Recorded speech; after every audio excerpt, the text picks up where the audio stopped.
the only black man to win single titles in the US Open, the Australia Open, and Wimbledon, the first black player selected for the US Davis Cup team, and the winner of 5 total Grand Slam titles, Arthur Ashe.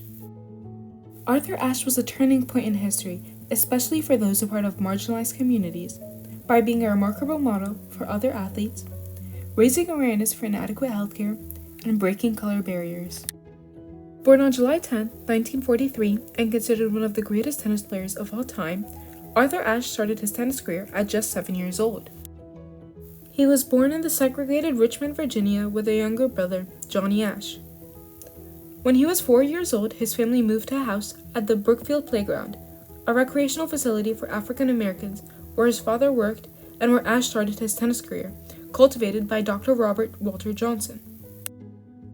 His mom, Mattie Cordell Cunningham Ashe, sadly died at the age of 28 from a stroke while Arthur Ashe was only 6 years old. For schooling, Ashe attended Maggie L. Walker Governor School, and because of the limited opportunities in Richmond, for his senior year he moved to St. Louis, Missouri, where the talented Richmond Hudlin invited Ashe to live with him and coach him. During this time, he attended Charles Sumner High School.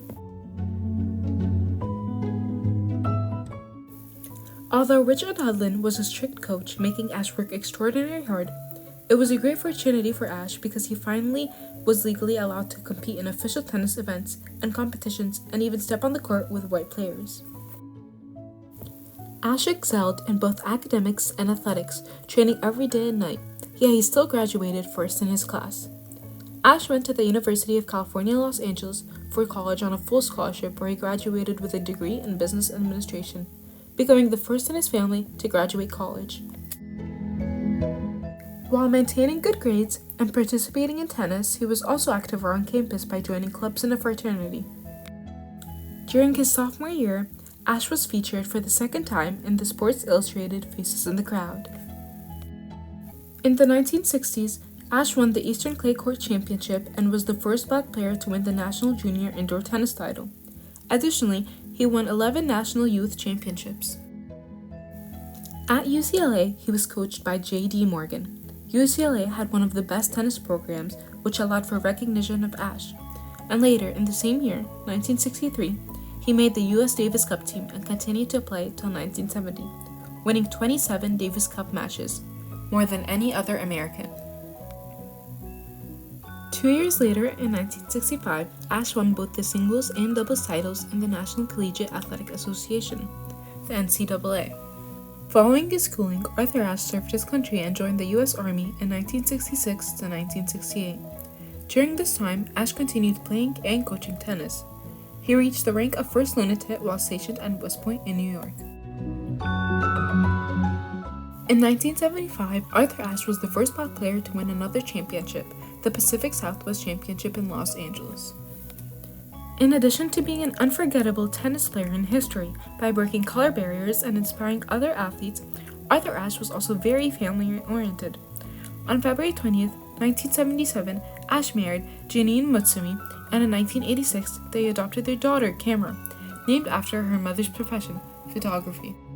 Even with his extraordinary tennis success, Arthur Ashe's impact reached people beyond the confined tennis world.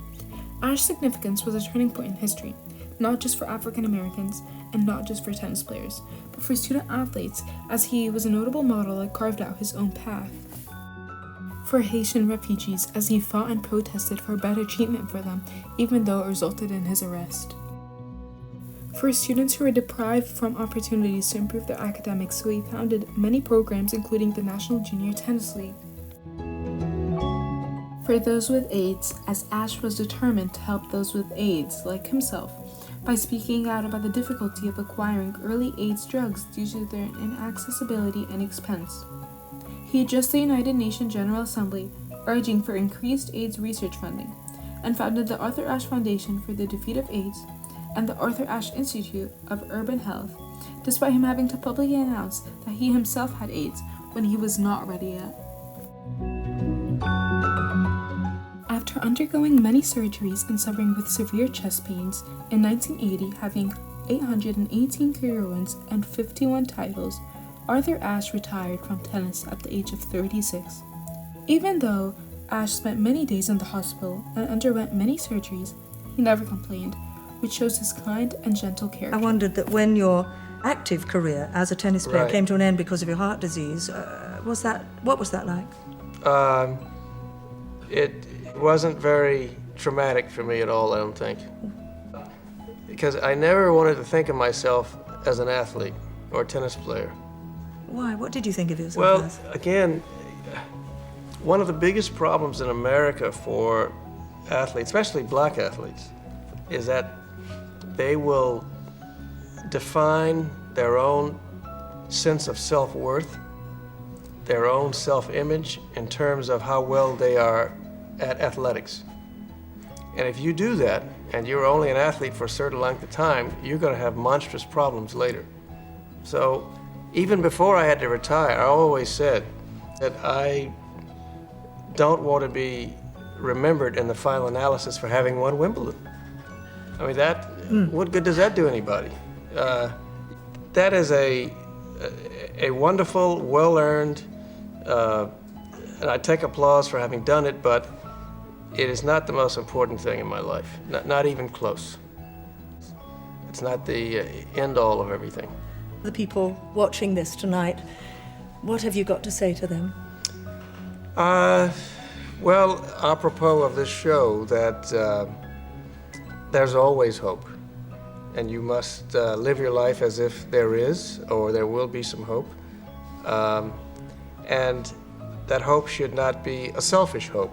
That is, for me, the hope is that maybe there's no cure for AIDS in time for me, but certainly for everybody else. And that should be sufficient enough to maintain this hope.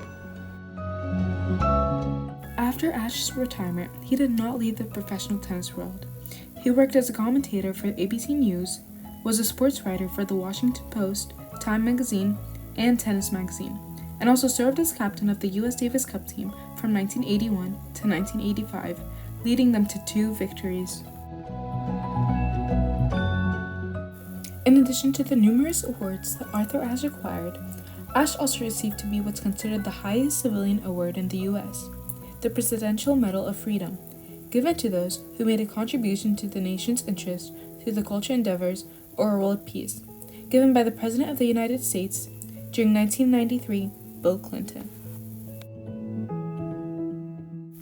Many know about Ashe's impressive tennis skills, but aren't aware that he was diagnosed with AIDS in 1988. He contracted HIV during an open-heart surgery from a blood transfusion. He kept his medical condition private until April 1992, when he decided to speak publicly about it before newspapers did. He sadly died on February 6, 1993, due to AIDS-related pneumonia at the age of just 49. His funeral was held in his hometown of Richmond, Virginia, at the Arthur Ashe Athletic Center on February 10th. Still, after his death, his impact was recognized. Arthur Ashe was posthumously awarded the Arthur Ashe Humanitarian of the Year Award by the Association of Tennis Professionals. The impact that Arthur Ashe left all around the country is apparent through the different ways that he's honored. This includes the Arthur Ashe Kids Day, an event for kids featuring tennis, music, games, and more, which is held at the Arthur Ashe Stadium, the biggest tennis venue in the world, built in 1997. Arthur Ashe Boulevard, a historical street named after him, in Richmond, Virginia.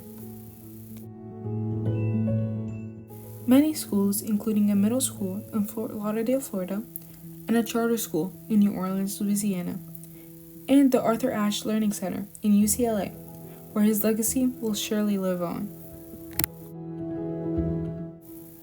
Arthur Ashe was a well-rounded individual. He served many tennis firsts, like first African American to be ranked number 1 in the world. Yet he didn't just care about his tennis strokes.